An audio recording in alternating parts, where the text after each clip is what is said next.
The information supplied in this episode was recorded as part of a gear review, but I think it is important enough that it should have its own episode for easy reference. Let's talk about something that I've discovered, and this is something you're going to want to know about as a gaffer as we move forwards into the era of high-powered COB lights. Alright, so you might be hearing this rumor that you don't need to wait for these to warm up like you had to with the HMIs. Strictly speaking, that is not true.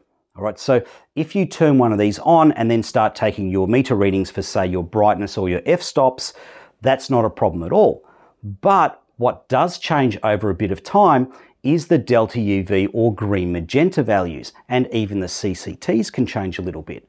So if you turn one of these on and take a spectrometer reading, and then 2 minutes later take another spectrometer reading, that second reading will be closer to your target values that you dialed into the light. If you wait another 2 minutes, what I have found is that spectrometer reading will be smack on where you dialed your values into, or as close as it's ever going to get. Now, this isn't a brand specific issue. This is happening in the Nanlux, and I've also noticed it happening in the Electrostorms. So this must be something to do with the phosphor. Now, here's another thing to point out. Let's say you're running this at 30% brightness, and then you fire it up to 100% brightness.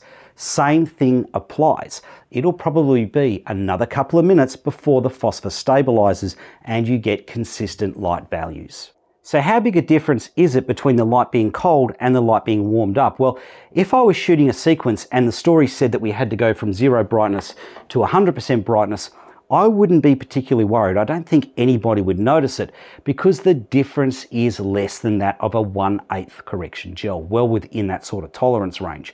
Less difference than you got from one HMI bulb to another HMI bulb, if you're following what I'm telling you.